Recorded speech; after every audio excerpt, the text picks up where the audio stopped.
The Adventure of the Dancing Men. Holmes had been seated for some hours in silence, with his long, thin back curved over a chemical vessel in which he was brewing a particularly malodorous product. His head was sunk upon his breast, and he looked from my point of view like a strange, lank bird with dull grey plumage and a black topknot. "So, Watson," said he suddenly, "you do not propose to invest in South African securities?" I gave a start of astonishment.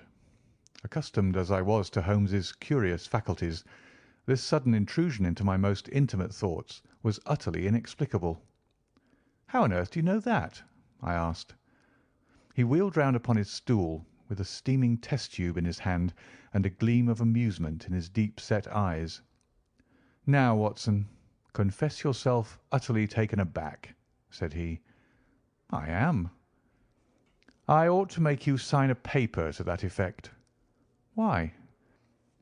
"Because in 5 minutes you will say that it is all so absurdly simple." "I am sure that I shall say nothing of the kind." "You see, my dear Watson," he propped his test tube in the rack and began to lecture with the air of a professor addressing his class, "it is not really difficult to construct a series of inferences, each dependent upon its predecessor, and each simple in itself. If after doing so one simply knocks out all the central inferences and presents one's audience with the starting point and the conclusion, one may produce a startling, though possibly a meretricious effect. Now, it was not really difficult, by an inspection of the groove between your left forefinger and thumb, to feel sure that you did not propose to invest your small capital in the goldfields." "I see no connection."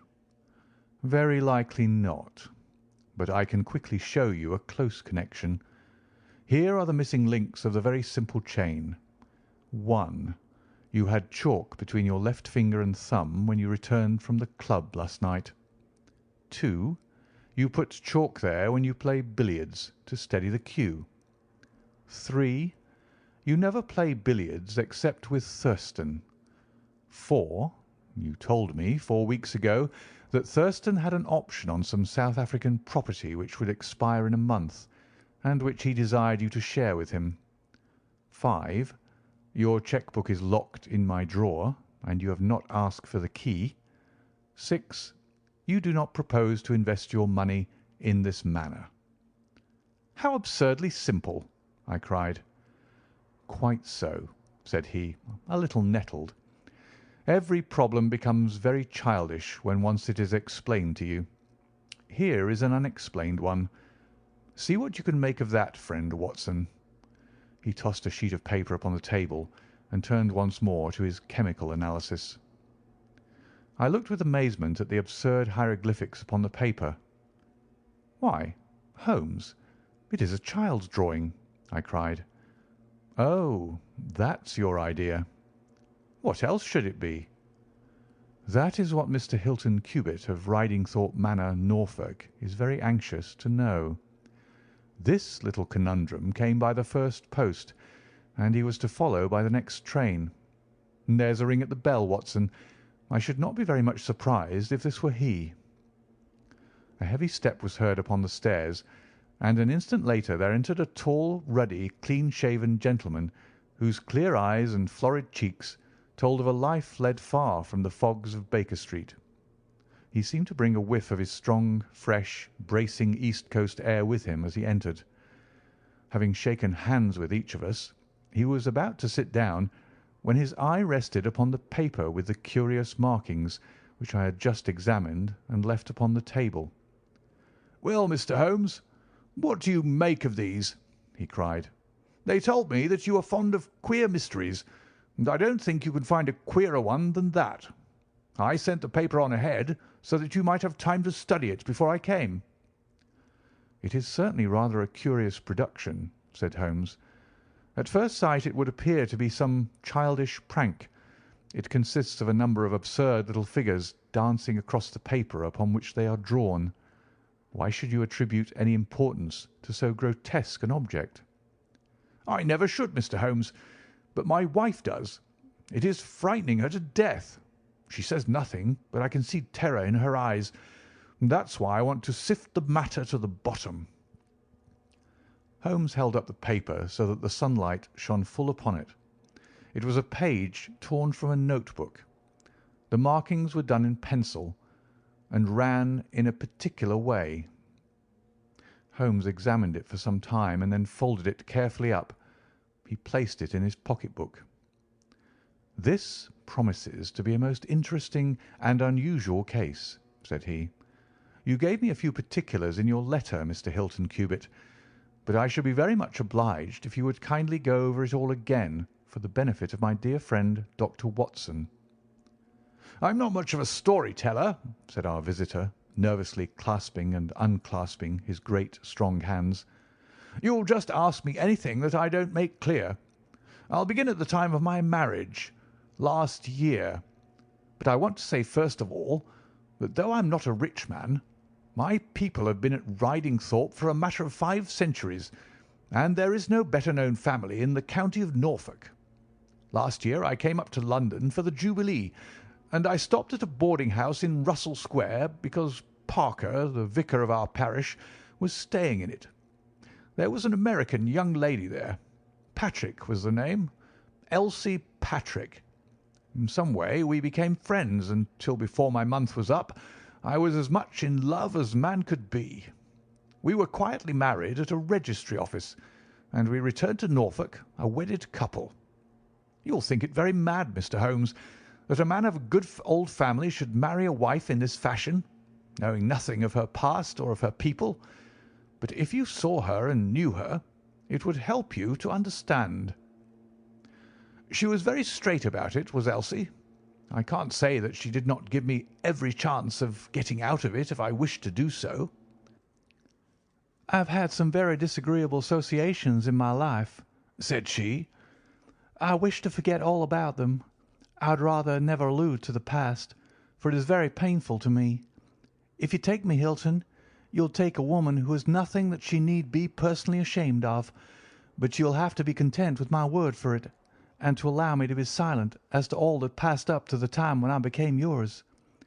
If these conditions are too hard, then go back to Norfolk and leave me to the lonely life in which you found me." It was only the day before our wedding that she said those very words to me. I told her that I was content to take her on her own terms, and I have been as good as my word. Well, we've been married now for a year, and very happy we've been. But about a month ago, at the end of June, I saw for the first time signs of trouble. One day my wife received a letter from America. I saw the American stamp. She turned deadly white, read the letter, and threw it into the fire. She made no allusion to it afterwards, and I made none, for a promise is a promise. But she has never known an easy hour from that moment. There's always a look of fear upon her face, a look as if she were waiting and expecting.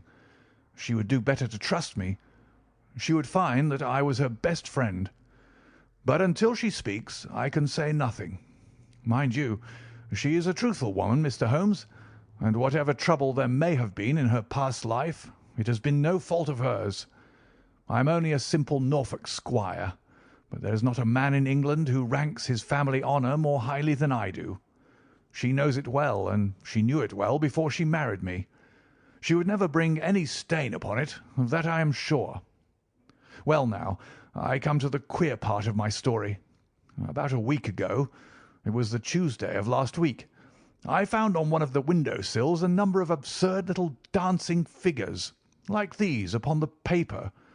They were scrawled with chalk. I thought it was the stable boy who had drawn them, but the lad swore he knew nothing about it. Anyhow, they had come there during the night. I had them washed out, and I only mentioned the matter to my wife afterwards. To my surprise, she took it very seriously, and begged me if any more came to let her see them.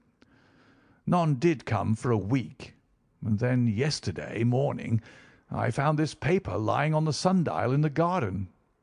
I showed it to Elsie, and down she dropped in a dead faint. Since then she'd looked like a woman in a dream, half dazed and with terror always lurking in her eyes. It was then that I wrote and sent the paper to you, Mr. Holmes. It was not a thing that I could take to the police, for they would have laughed at me. But you will tell me what to do. I'm not a rich man, but if there is any danger threatening my little woman, I would spend my last copper to shield her." He was a fine creature, this man of the old English soil, simple, straight, and gentle, with his great, earnest blue eyes and broad, comely face. His love for his wife and his trust in her shone in his features. Holmes had listened to his story with the utmost attention, and now he sat for some time in silent thought. "Don't you think, Mr. Cubitt," said he at last, "that your best plan would be to make a direct appeal to your wife, and to ask her to share her secret with you?" Hilton Cubitt shook his massive head. "A promise is a promise, Mr. Holmes. If Elsie wished to tell me, she would. If not, it is not for me to force her confidence. But I am justified in taking my own line, and I will." "Then I will help you with all my heart. In the first place, have you heard of any strangers being seen in your neighbourhood?" "No." "I presume that it is a very quiet place. Any fresh face would cause comment?"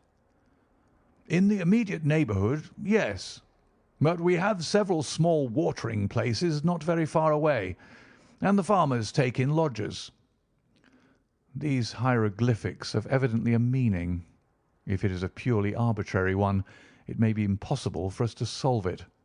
If, on the other hand, it is systematic, I have no doubt that we shall get to the bottom of it. But this particular sample is so short that I can do nothing, and the facts which you have brought me are so indefinite that we have no basis for an investigation. I would suggest that you return to Norfolk, that you keep a keen look-out, and that you take an exact copy of any fresh dancing men which may appear. It is a thousand pities that we have not a reproduction of those which were done in chalk upon the window-sill. Make a discreet inquiry also as to any strangers in the neighbourhood. When you have collected some fresh evidence, come to me again. That is the best advice which I can give you, Mr. Hilton Cubitt. If there are any pressing fresh developments, I shall be always ready to run down and see you in your Norfolk home." The interview left Sherlock Holmes very thoughtful, and several times in the next few days I saw him take his slip of paper from his note-book and look long and earnestly at the curious figures inscribed upon it. He made no allusion to the affair, however, until one afternoon a fortnight or so later. I was going out when he called me back. "You had better stay here, Watson." "Why?" "Because I had a wire from Hilton Cubitt this morning. You remember Hilton Cubitt, of the Dancing Men? He was to reach Liverpool Street at 1:20. He may be here at any moment. I gather from his wire that there have been some new incidents of importance." We had not long to wait, for our Norfolk squire came straight from the station as fast as a hansom could bring him. He was looking worried and depressed, with tired eyes and a lined forehead. "It's getting on my nerves, this business, Mr. Holmes," said he as he sank like a wearied man into an armchair.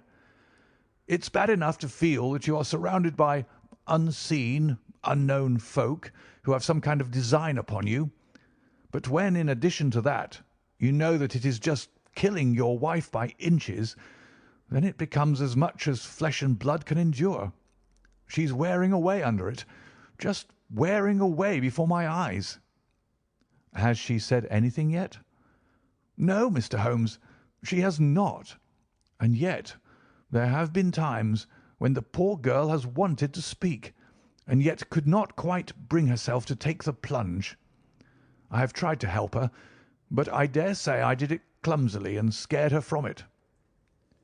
She has spoken about my old family and our reputation in the county, and our pride in our unsullied honour, and I always felt it was leading to the point. But somehow it turned off before we got there." "But you have found out something for yourself?" "A good deal, Mr. Holmes. I have several fresh dancing men pictures for you to examine, and what is more important, I have seen the fellow." What, the man who draws them? Yes, I saw him at his work. But I will tell you everything in order. When I got back after my first visit to you, the very first thing I saw next morning was a fresh crop of dancing men. They had been drawn in chalk upon the black wooden door of the tool house, which stands beside the lawn in full view of the front windows. I took an exact copy, and here it is." He unfolded a paper and laid it upon the table. "Here is a copy of the hieroglyphics." "Excellent," said Holmes. "Excellent. Pray continue." "When I had taken the copy, I rubbed out the marks, but 2 mornings later a fresh inscription had appeared. I have a copy of it here." Holmes rubbed his hands and chuckled with delight. "Our material is rapidly accumulating," said he. 3 days later, a message was left scrawled upon paper and placed under a pebble on the sundial. Here it is. The characters are, as you see, exactly the same as the last one. After that I determined to lie in wait, so I got out my revolver and I sat up in my study, which overlooks the lawn and garden. About 2 in the morning I was seated by the window, all being dark save for the moonlight outside, when I heard steps behind me, and there was my wife in her dressing gown. She implored me to come to bed. I told her frankly that I wished to see who it was who played such absurd tricks upon us. She answered that it was some senseless practical joke, and that I should not take any notice of it. If it really annoys you, Hilton, we might go and travel, you and I, and so avoid this nuisance." "What, be driven out of our own house by a practical joker?" said I. "Why, we should have the whole county laughing at us." "Well, come to bed," said she, "and we can discuss it in the morning." Suddenly, as she spoke, I saw her white face grow whiter yet in the moonlight, and her hand tightened upon my shoulder. Something was moving in the shadow of the tool house. I saw a dark, creeping figure which crawled around the corner and squatted in front of the door. Seizing my pistol, I was rushing out when my wife threw her arms around me and held me with convulsive strength. I tried to throw her off, but she clung to me most desperately. At last I got clear, but by the time I had opened the door and reached the house the creature was gone. He had left a trace of his presence, however, for there on the door was the very same arrangement of dancing men which had already twice appeared, and which I had copied on that paper. There was no other sign of the fellow anywhere, though I ran all over the grounds. And yet the amazing thing is that he must have been there all the time, for when I examined the door again in the morning, he had scrawled some more of his pictures under the line which I had already seen. "Have you that fresh drawing?" "Yes, it is very short, but I made a copy of it, and here it is." Again he produced a paper. The new dance was in a different form. "Tell me," said Holmes, and I could see by his eyes that he was much excited, "was this a mere addition to the first, or did it appear to be entirely separate?" "It was on a different panel of the door." "Excellent. This is far the most important of all for our purpose. It fills me with hopes. Now, Mr. Hilton Cubitt, please continue your most interesting statement." "I have nothing more to say, Mr. Holmes, except that I was angry with my wife that night for having held me back when I might have caught the skulking rascal. She said that she feared that I might come to harm. For an instant it had crossed my mind that perhaps what she really feared was that he might come to harm, for I could not doubt that she knew who this man was and what he meant by these strange signals. But there is a tone in my wife's voice, Mr. Holmes, and a look in her eyes which forbid doubt, and I am sure that it was indeed my own safety that was in her mind. There's the whole case, and now I want your advice as to what I ought to do. My own inclination is to put half a dozen of my farm lads in the shrubbery, and when this fellow comes again to give him such a hiding that he will leave us in peace for the future." "I fear it is too deep a case for such simple remedies," said Holmes. "How long can you stay in London?" "I must go back to-day. I would not leave my wife alone all night for anything. She is very nervous, and begged me to come back." "I dare say you are right, but if you could have stopped, I might possibly have been able to return with you in a day or two. Meanwhile, you will leave me these papers, and I think that it is very likely that I shall be able to pay you a visit shortly and to throw some light upon your case." Sherlock Holmes preserved his calm, professional manner until our visitor had left us, although it was easy for me, who knew him so well, to see that he was profoundly excited. The moment that Hilton Cubitt's broad back had disappeared through the door, my comrade rushed to the table, laid out all the slips of paper containing dancing men in front of him, and threw himself into an intricate and elaborate calculation. For 2 hours I watched him as he covered sheet after sheet of paper with figures and letters, so completely absorbed in his task that he had evidently forgotten my presence. Sometimes he was making progress and whistled and sang at his work. Sometimes he was puzzled, and would sit for long spells with a furrowed brow and a vacant eye. Finally, he sprang from his chair with a cry of satisfaction and walked up and down the room, rubbing his hands together. Then he wrote a long telegram upon a cable form.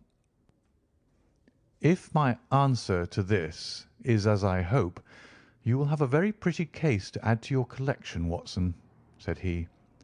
"I expect that we shall be able to go down to Norfolk to-morrow, and to take our friend some very definite news as to the secret of his annoyance."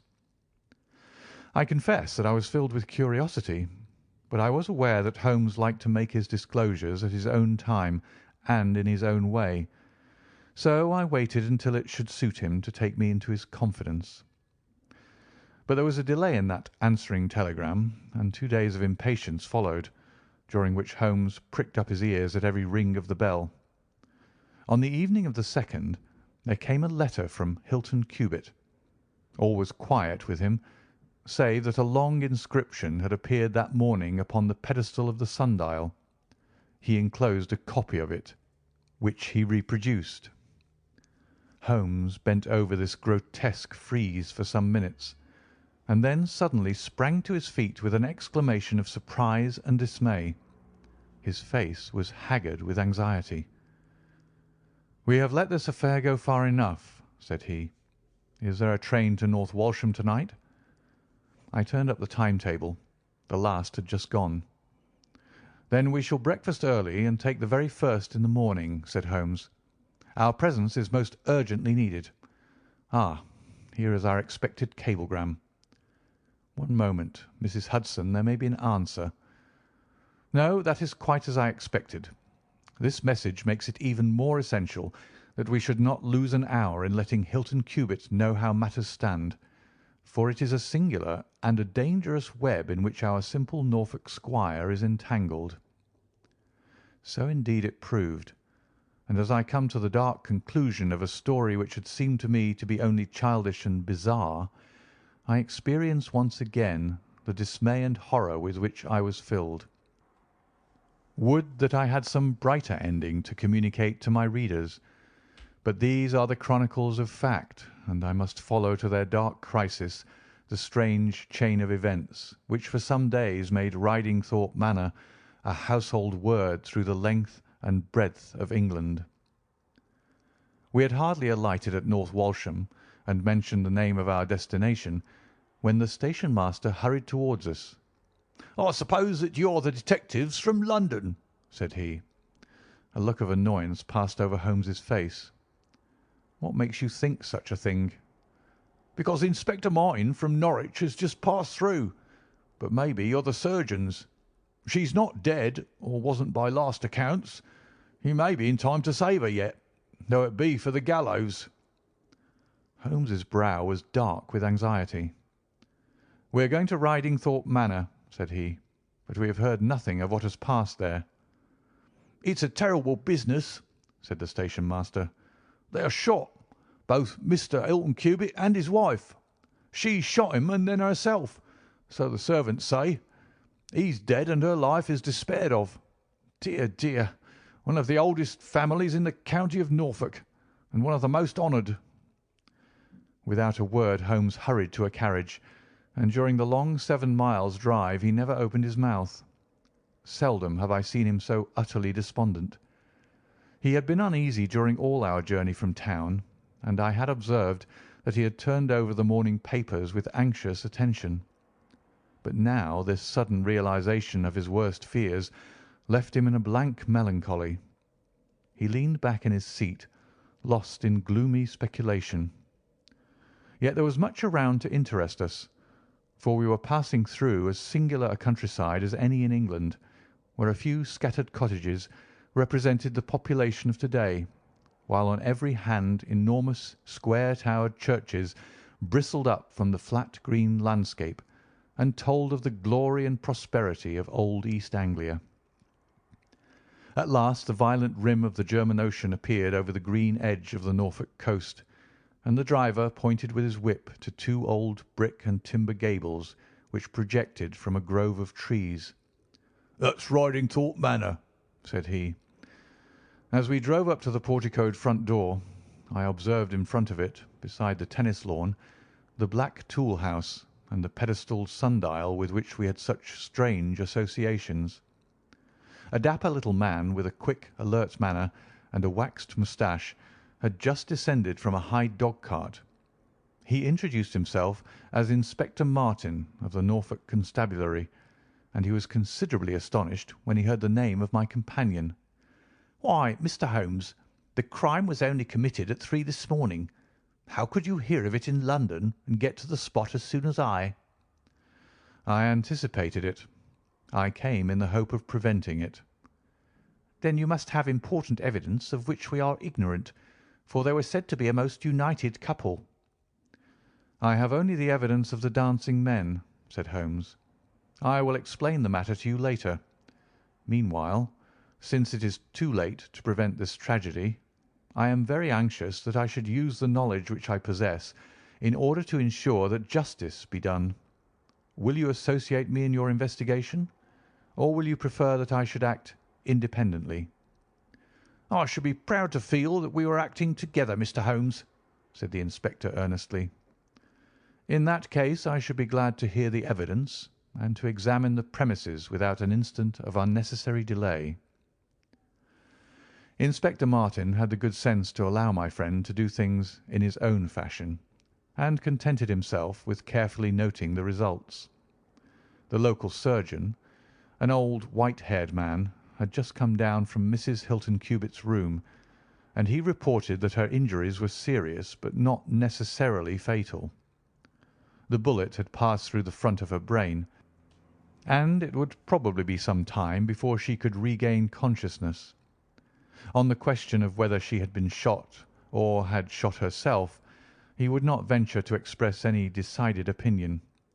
Certainly the bullet had been discharged at very close quarters. There was only the one pistol found in the room, 2 barrels of which had been emptied. Mr. Hilton Cubitt had been shot through the heart.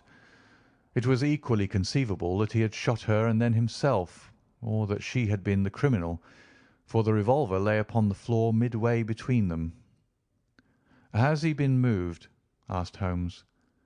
"We have moved nothing except the lady. We could not leave her lying wounded upon the floor." "How long have you been here, Doctor?" "Since 4 o'clock." "Anyone else?" "Yes, the constable here." "And you have touched nothing?" "Nothing." "You have acted with great discretion. Who sent you?" "The housemaid, Saunders." "Was it she who gave the alarm?" "She and Mrs. King, the cook." "Where are they now?" "In the kitchen, I believe." "Then I think we had better hear their story at once." The old hall, oak-panelled and high-windowed, had been turned into a court of investigation. Holmes sat in a great old-fashioned chair, his inexorable eyes gleaming out of his haggard face. I could read in them a set purpose to devote his life to this quest, until the client whom he had failed to save should at last be avenged. The trim Inspector Martin, the old grey-headed country doctor, myself, and a stolid village policeman made up the rest of that strange company. The two women told their story clearly enough. They had been aroused from their sleep by the sound of an explosion, which had been followed a minute later by a second one. They slept in adjoining rooms, and Mrs. King had rushed into Saunders. Together they had descended the stairs. The door of the study was open, and a candle was burning upon the table. Their master lay upon his face in the centre of the room. He was quite dead. Near the window his wife was crouching, her head leaning against the wall. She was horribly wounded, and the side of her face was red with blood. She breathed heavily, but was incapable of saying anything. The passage, as well as the room, was full of smoke and the smell of powder. The window was certainly shut and fastened upon the inside. Both women were positive upon the point. They had at once sent for the doctor and for the constable. Then, with the aid of the groom and the stable boy, they had conveyed their injured mistress to her room. Both she and her husband had occupied the bed. She was clad in her dress, he in his dressing gown over his night clothes. Nothing had been moved in the study. So far as they knew, there had never been any quarrel between husband and wife. They had always looked upon them as a very united couple. These were the main points of the servants' evidence. In answer to Inspector Martin, they were clear that every door was fastened upon the inside, and that no one could have escaped from the house. In answer to Holmes, they both remembered that they were conscious of the smell of powder from the moment that they ran out of their rooms upon the top floor. "I commend that fact very carefully to your attention," said Holmes to his professional colleague, "and now I think that we are in a position to undertake a thorough examination of the room." The study proved to be a small chamber, lined on three sides with books, and with a writing table facing an ordinary window, which looked out upon the garden. Our first attention was given to the body of the unfortunate squire, whose huge frame lay stretched across the room. His disordered dress showed that he had been hastily aroused from sleep. The bullet had been fired at him from the front, and had remained in his body after penetrating the heart. His death had certainly been instantaneous and painless. There was no powder marking either upon his dressing gown or on his hands. According to the country surgeon, the lady had stains upon her face, but none upon her hand. The absence of the latter means nothing, though its presence may mean everything, said Holmes. Unless the powder from a badly fitting cartridge happens to spurt backward, one may fire many shots without leaving a sign. I would suggest that Mr. Cubitt's body may now be removed. I suppose, Doctor, you have not recovered the bullet which wounded the lady. A serious operation will be necessary before that can be done, but there are still 4 cartridges in the revolver. 2 have been fired and 2 wounds inflicted, so that each bullet can be accounted for. So it would seem, said Holmes. Perhaps you can account also for the bullet which has so obviously struck the edge of the window. He had turned suddenly, and his long thin finger was pointing to a hole which had been drilled right through the lower window sash, about an inch above the bottom. "By George!" cried the inspector. "However did you see that?" "Because I looked for it." "Wonderful!" said the country doctor. "You are certainly right, sir. Then a 3rd shot has been fired, and therefore a 3rd person must have been present. But who could that have been, and how could he have got away?" "That is the problem which we are now about to solve," said Sherlock Holmes. "You remember, Inspector Martin, when the servants said that on leaving their room they were at once conscious of a smell of powder. I remarked that the point was an extremely important one." "Yes, sir, but I confess I did not quite follow you." "It suggested that at the time of the firing the window as well as the door of the room had been open. Otherwise the fumes of powder could not have been blown so rapidly through the house. A draught in the room was necessary for that. Both door and window were only open for a very short time, however. How could you prove that? Because the candle was not guttered. Capital! Cried the inspector. Capital! Feeling sure that the window had been open at the time of the tragedy, I conceived that there might have been a third person in the affair, who stood outside this opening and fired through it. Any shot directed at this person might hit the sash. I looked, and there, sure enough, was the bullet mark. But how came the window to be shut and fastened? The woman's first instinct would be to shut and fasten the window. But, hello, what is this? It was a lady's handbag which stood upon the study table, a trim little handbag of crocodile skin and silver. Holmes opened it and turned the contents out. There were £25 notes of the Bank of England, held together by an india-rubber band, nothing else. "This must be preserved, for it will figure in the trial," said Holmes as he handed the bag with its contents to the inspector. "It is now necessary that we should try to throw some light upon this third bullet, which has clearly, from the splintering of the wood, been fired from inside the room. I should like to see Mrs. King, the cook, again.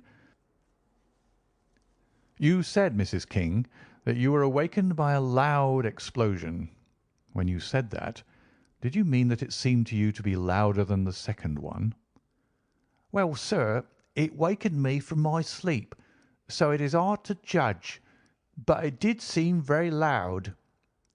"You don't think that it might have been two shots fired almost at the same instant?" "I'm sure I couldn't say, sir." "I believe that it was undoubtedly so. I rather think, Inspector Martin, that we have now exhausted all that this room can teach us.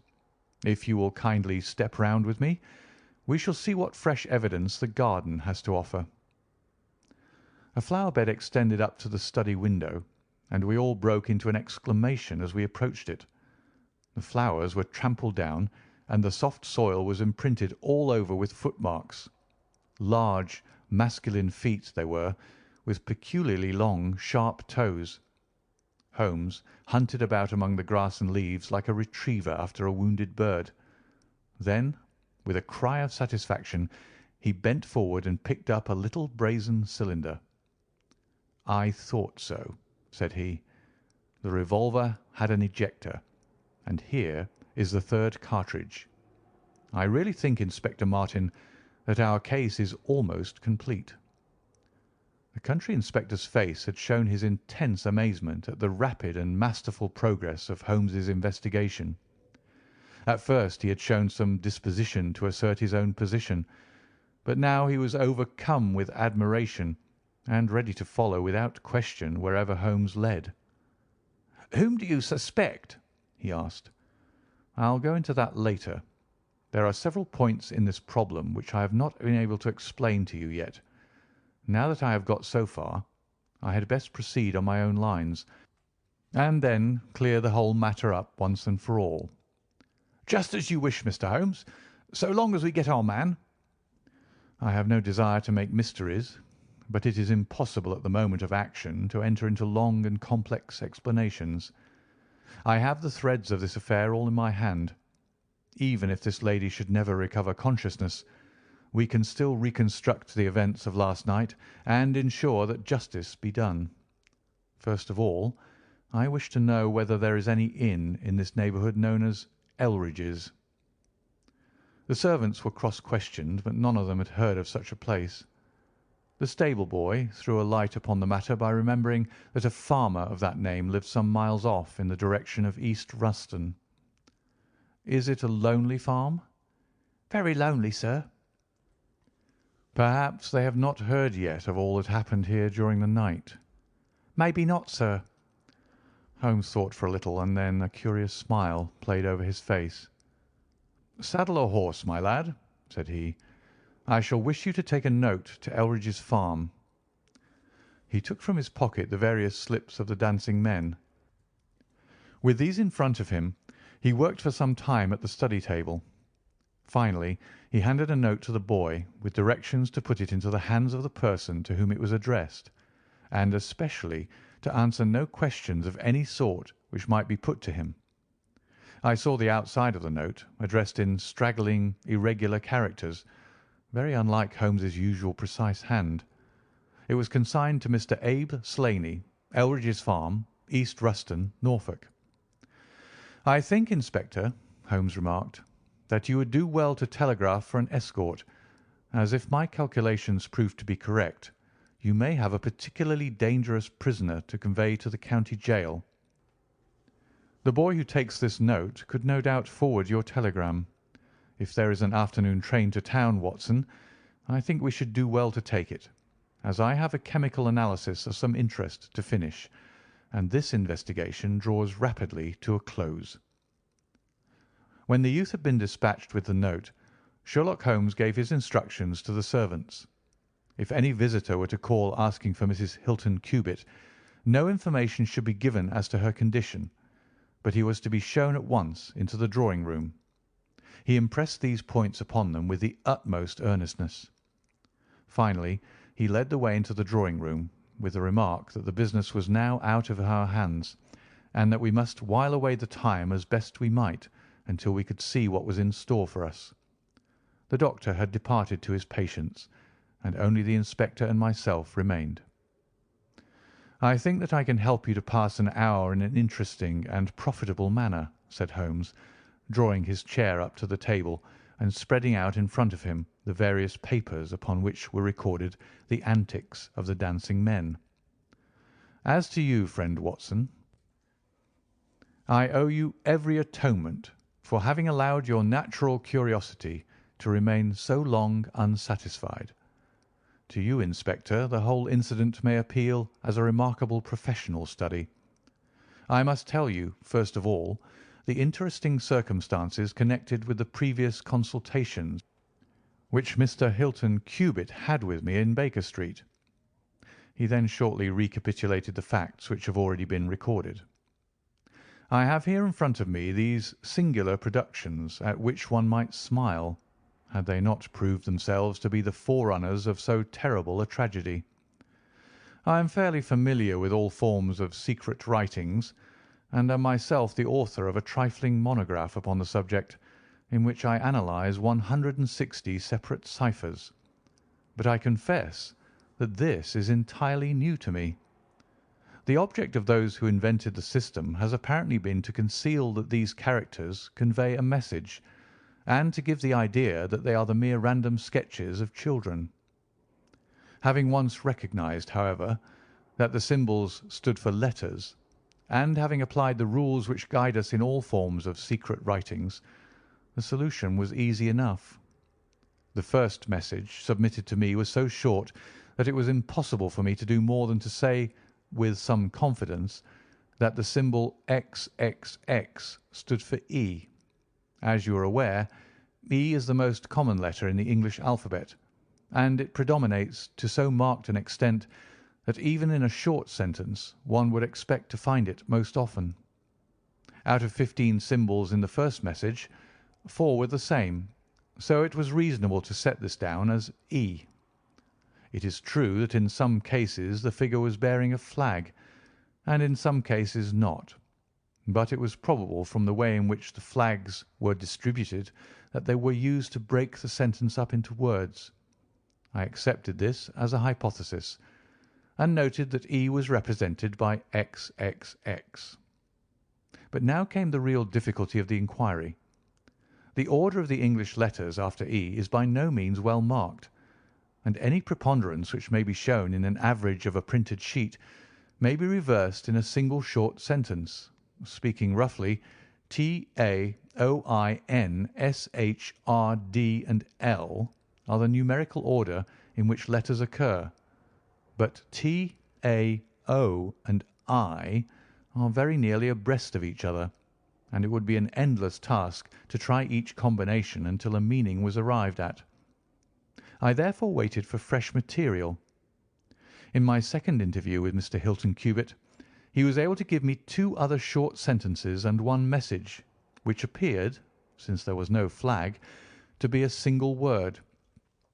Here are the symbols. Now, In the single word I have already got the two E's coming second and fourth in a word of 5 letters. It might be sever, or lever, or never.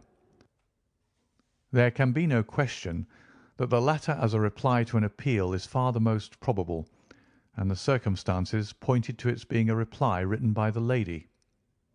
Accepting it as correct, we are now able to say that the symbols stand respectively for N, V, and R. Even now I was in considerable difficulty, but a happy thought put me in possession of several other letters.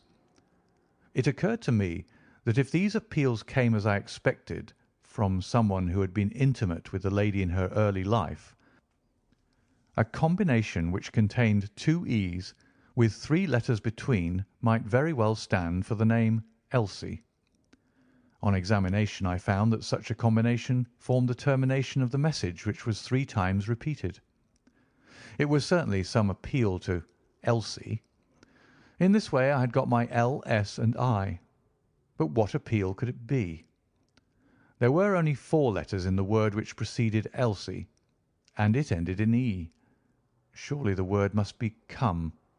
I tried all other 4 letters ending in E, but could find none to fit the case. So now I was in possession of C, O, and M, and I was in a position to attack the first message once more, dividing it into words and putting dots for each symbol which was still unknown. So treated, it worked out in this fashion: M space dot ERE space dot dot E space SL dot NE dot. Now the first letter can only be A, which is a most useful discovery, since it occurs no fewer than 3 times in this short sentence, and the H is also apparent in the second word.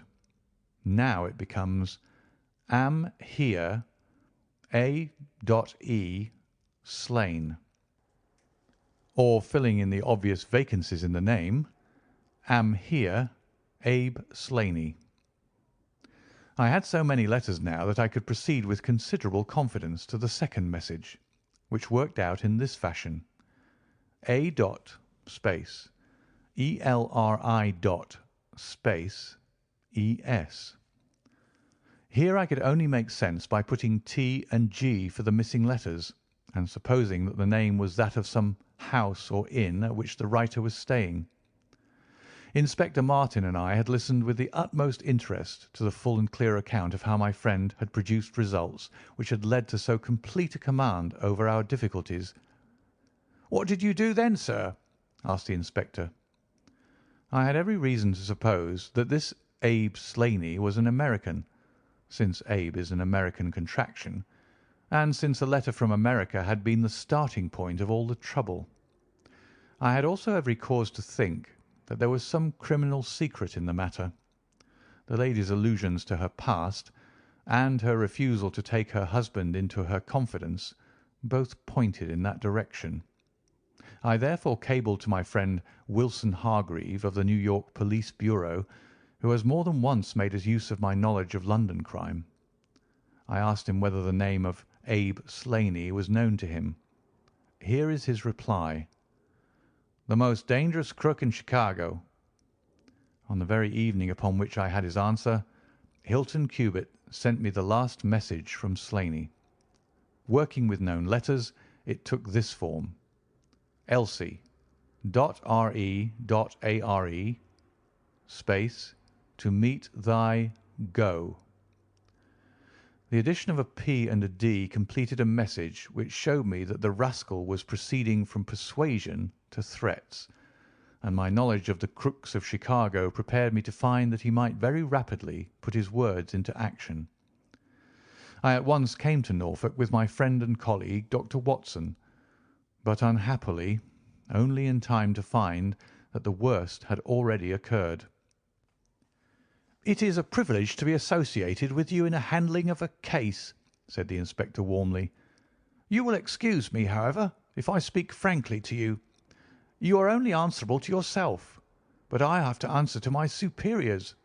If this Abe Slaney, living at Elridge's, is indeed the murderer, and if he has made his escape while I am seated here, I should certainly get into serious trouble."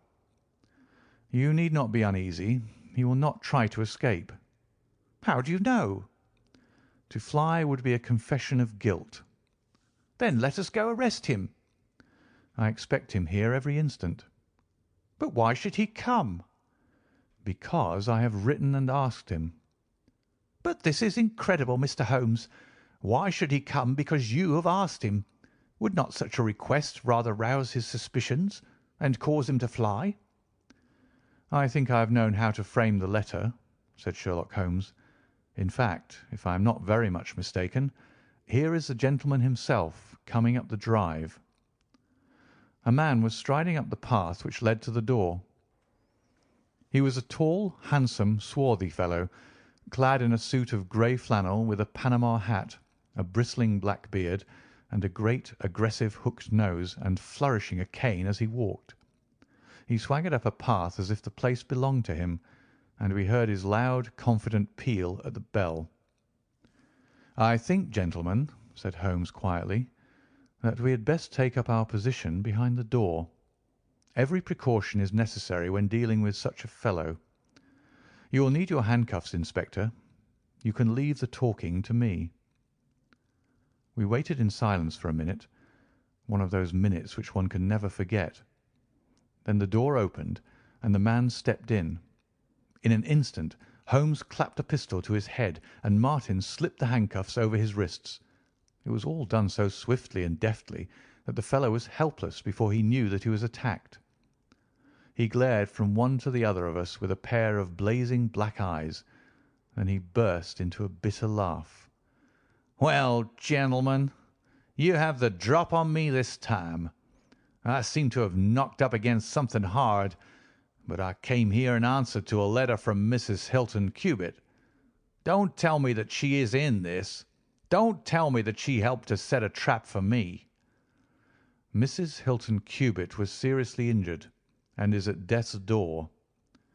The man gave a hoarse cry of grief which rang through the house. "You're crazy!" he cried fiercely.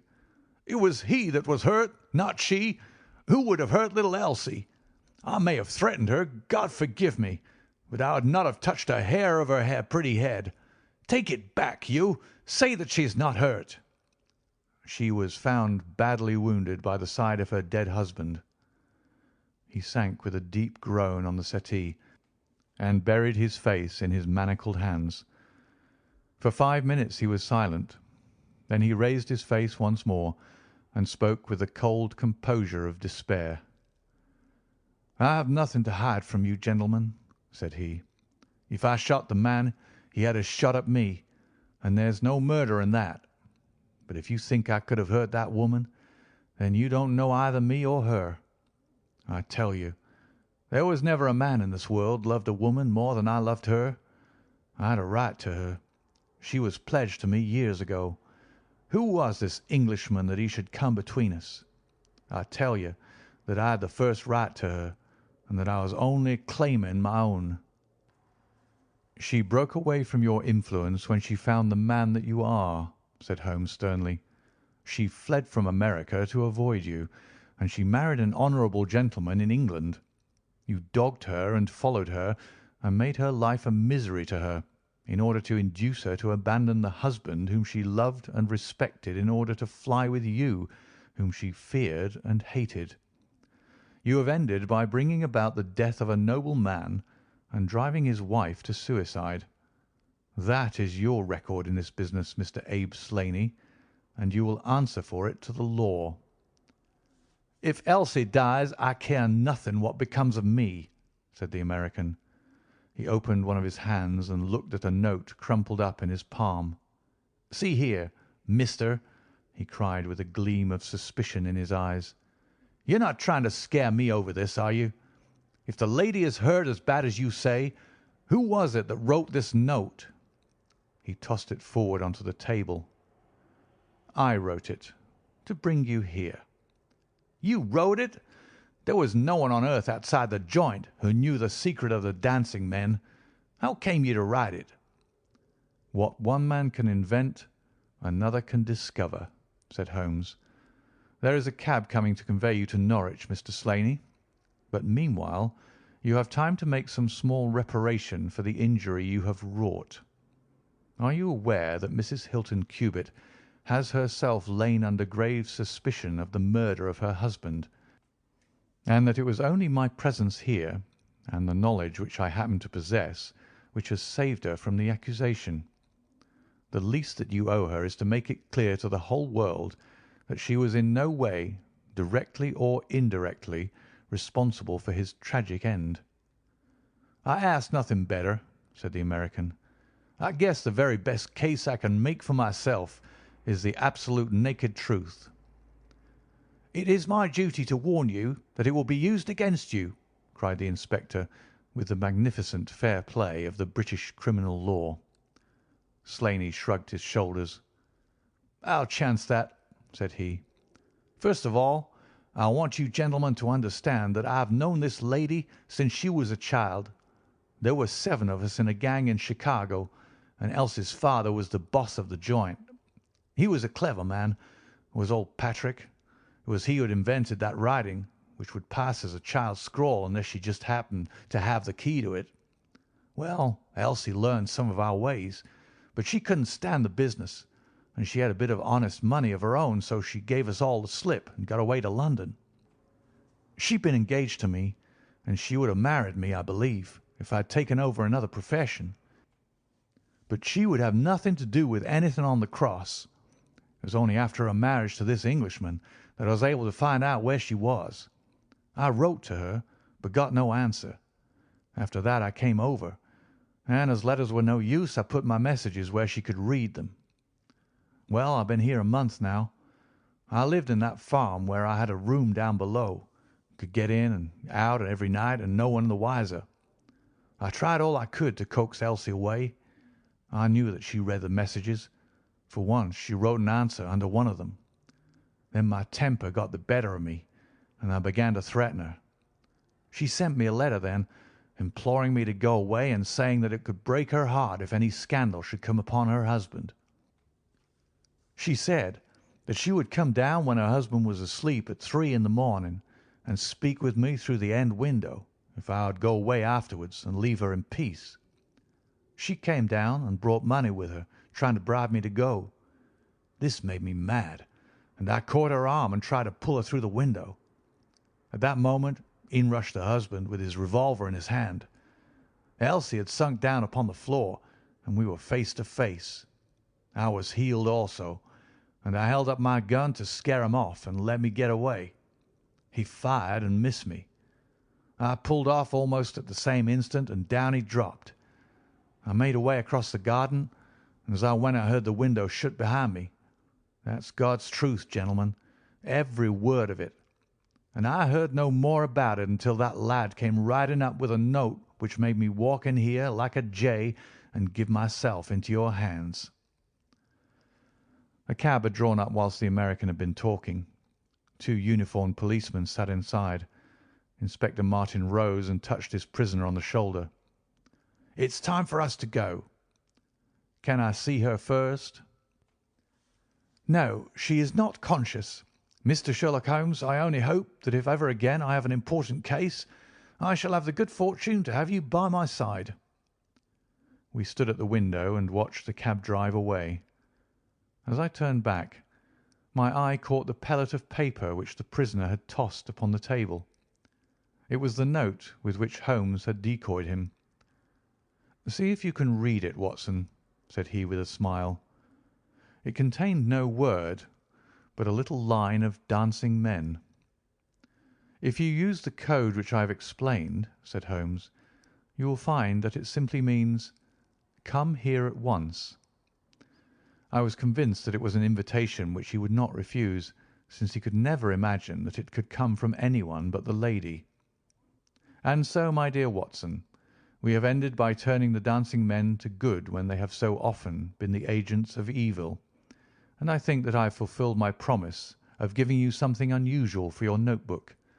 3:40 is our train, and I fancy we shall be back in Baker Street for dinner. Only one word of epilogue.